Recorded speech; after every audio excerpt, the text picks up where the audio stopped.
नेता प्रतिपक्ष और राजद के आप कह सकते हैं प्रमुख तेजस्वी यादव पहुंचने वाले हैं बिहार अधिकार यात्रा को लेकर सहरसा। और बैजनाथपुर चौक पर देखिए आप, बैजनाथपुर के बीपी मंडल पार्क में उनके स्वागत की तैयारी की गई है।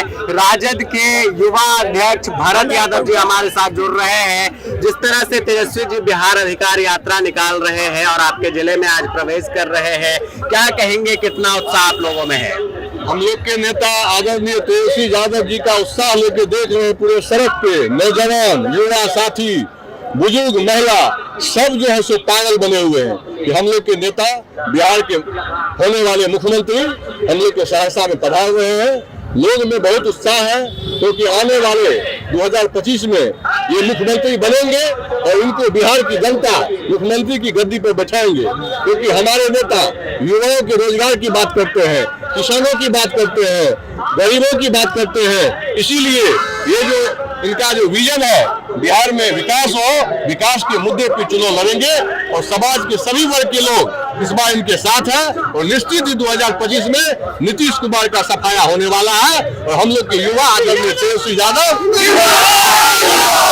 के मुख्यमंत्री आप लोग जनहित के मुद्दे हैं वो तेजस्वी यादव लगातार देख रहे हैं। कल सोनबरसा में वो थे, मधेपुरा गए, रास्ते में जो समस्या थी उसको भी देखा, उस पर भी उन्होंने जनता का अभिवादन करते हुए कहा कि अगर हम सत्ता में आएंगे तो काम करेंगे।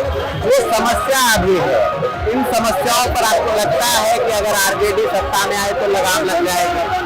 निश्चित ही आरजेडी सत्ता में आएगी तो विकास करेगी, क्योंकि हमारे नेता का विजन है।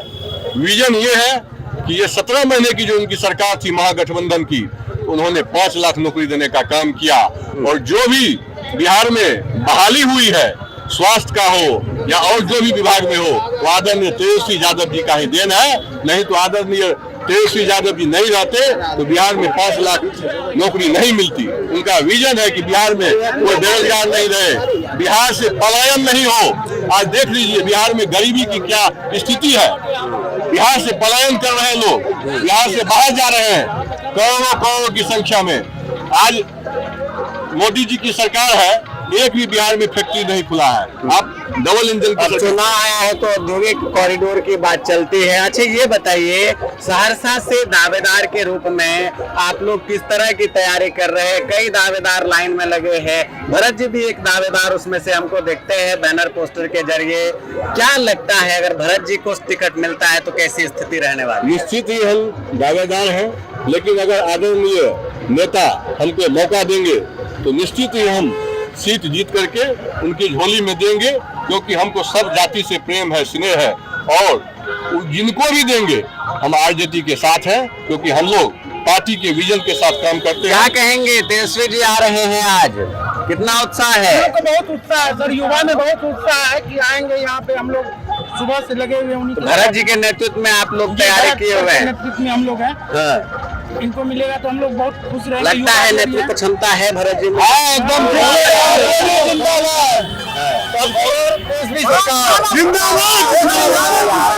यादव अपने समर्थकों के साथ तेजस्वी यादव के स्वागत की तैयारी कर रहे हैं। बिहार अधिकार यात्रा के स्वागत की तैयारी चल रही है। और देखिए एक और समर्थक है राजद के, आप क्या कहेंगे? आज बिहार अधिकार यात्रा को लेकर तेजस्वी जी यहाँ पहुँच रहे हैं। हम लोग बहुत उनसे, तेजस्वी यादव से यहाँ के युवाओं को और यहाँ के दलित, पिछड़ा, अति पिछड़ा युवा है हो या जो भी हो, उनसे उम्मीद है।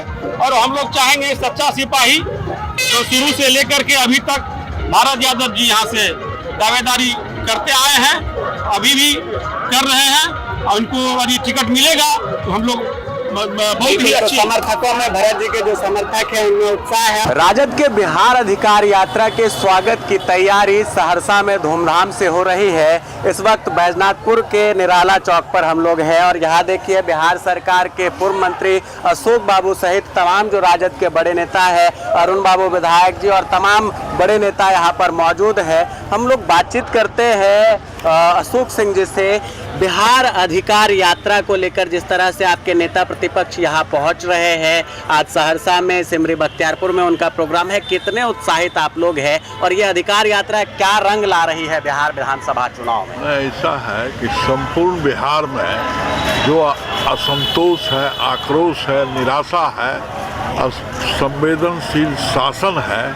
तो इससे जो एक बदलाव का ब्यार बहा है गांव गवे में, तो तेजस्वी यादव ने जो पूर्व से जो लगातार अभियान छेड़ा है, उसी का मोबिलाइजेशन के लिए जो उनका भावी योजना है समृद्ध बिहार के लिए, बिहार के विकास के लिए, सभी वर्ग के लोग की तरक्की के लिए, रोजगार के लिए, पलायन रोकने के लिए, भ्रष्टाचार के खिलाफ जो एक अच्छा शासन प्रदान करने के लिए, तो इस एजेंडा लेके लगातार वो दौरा में निकले हैं। 16 तारीख जो होटल अधिकार यात्रा के लिए जो अभियान हुआ था महागठबंधन का, उसमें जो जिले छूटे हुए थे उस जिले को भी कवर करना उन्होंने आवश्यक समझा।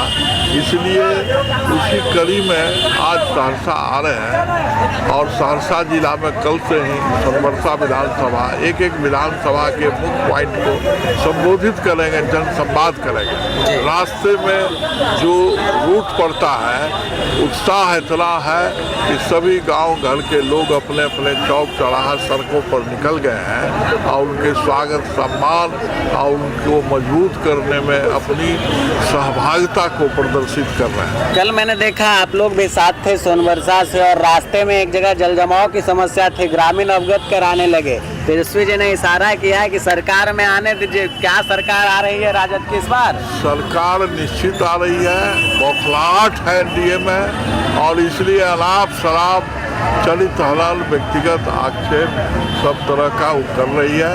पूरे हमने पहले बताया कि सरकार निश्चित आएगी, पूरे आत्मविश्वास से है। बिहार के लोग मूड बना लिया है और बड़ी आशा भरी नजरों से तेजस्वी यादव को मुख्यमंत्री के रूप में देखना चाहती ही नहीं है, बल्कि संकल्पित है कि आने वाले चुनाव में तेजस्वी यादव को, महागठबंधन को पूर्ण बहुमत प्रदान करें। बिल्कुल, तो अशोक बाबू कह रहे हैं कि पूर्ण बहुमत के साथ आरजेडी की सरकार आ रही है। पूर्व विधायक अरुण बाबू हमारे साथ जुड़ रहे हैं। अरुण बाबू, विपक्ष जो सत्ता पक्ष है वो कह रही है कुछ नहीं काम करेगा, कुछ असर नहीं करेगा ये बदलाव यात्रा वगैरह। देखिए पत्रकार जी, एक बात साफ है, हाँ, at that time Tejashwi Yadav is not a good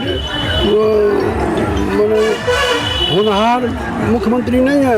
मुख्यमंत्री हो गए, हाँ, बिहार वासी उनके नेतृत्व में वोट चोर भारत छोड़ के खिलाफ में एकदम पूरा खड़ा हो गया है और भगा कर नहीं छोड़ेगा। अपने बिहार 25 के चुनाव में बिहार में गठबंधन की सरकार बनेगी। Tejashwi Yadav would be chief minister Bihar में, वो बिहार के मुख्यमंत्री हाँ, और वो रहेंगे ही बनेंगे। महागठबंधन में शामिल अन्य दलें भी यहाँ पर मौजूद है। आप देखिए सीपीआई के वरिष्ठ नेता मौजूद हैं। साहब क्या कहेंगे, आज अधिकार यात्रा आप लोगों की निकल रही है, क्या ये अधिकार आप लोगों को विधानसभा चुनाव तक ले जाएगी? ये बिहार अधिकार यात्रा पर महागठबंधन के नेता, इंडिया गठबंधन के नेता तेजस्वी जी आ रहे हैं। बिहार को जो अधिकार मिलना चाहिए नहीं मिला है। आज मजदूरों का पलायन जारी है, बिहार में कोई फैक्ट्री नहीं है, बिहार में गरीबी भीषण है, बेरोजगारी भीषण है, और इससे लोगों को कैसे निजात मिले। माननीय तेजस्वी जी जब महागठबंधन में उप मुख्यमंत्री बने थे तो उन्होंने गांधी मैदान से नियुक्ति पत्र बांटने का काम किया। हम ये कहना चाहते हैं कि जब कर्पूरी ठाकुर जी बिहार के मुख्यमंत्री थे तब गांधी मैदान से नियुक्ति पत्र बांटा गया था, और फिर जब तेजस्वी जी गए तब बटा। बीजेपी और जदयू की सरकार तो 20 वर्षों से है, लेकिन कभी नियुक्ति पत्र नहीं बांटा। उनके एजेंडे में ये नहीं है। और बिहार से कैसे गरीबी लोगों को रोजगार मिले, ये है। दूसरी तरफ हम तेजस्वी जी को मुख्यमंत्री क्यों बनाना चाहते हैं, नीतीश जी को क्यों हटाना चाहते हैं? इसलिए कि बिहार में सरकार नाम की कोई चीज नहीं रह गई। मुख्यमंत्री जी कहते थे कि हम भ्रष्टाचार के मामले में जीरो टॉलरेंस की बात करते हैं। चले जाइए अंचल कार्यालय, बिना चढ़ावा लिए सीओ साहब जमीन का खारिज दाखिल नहीं करती, कोई गरीब व्यक्ति कपार फोड़ा के थाना चला जाए, उसको न्याय नहीं मिलता। बिहार की पुलिस जमीन विवाद और दारूबंदी पर कमाने खाने और नोट बनाने में मस्त है। आम लोगों से उसको कोई मतलब नहीं है। बिहार में सरकार नाम की कोई चीज नहीं रह गई है। इस सरकार को बदलना वक्त का तकाजा है। उसकी जगह पर महागठबंधन का सरकार बनाना, तेजस्वी जी को मुख्यमंत्री बनाना, उसी पर ये बिहार यात्रा है। ओम प्रकाश नारायण, भारतीय कम्युनिस्ट पार्टी CPI राज्य सचिव मंडल सदस्य। और ये मान रहे हैं कि अगर भरत जी यहाँ से उम्मीदवार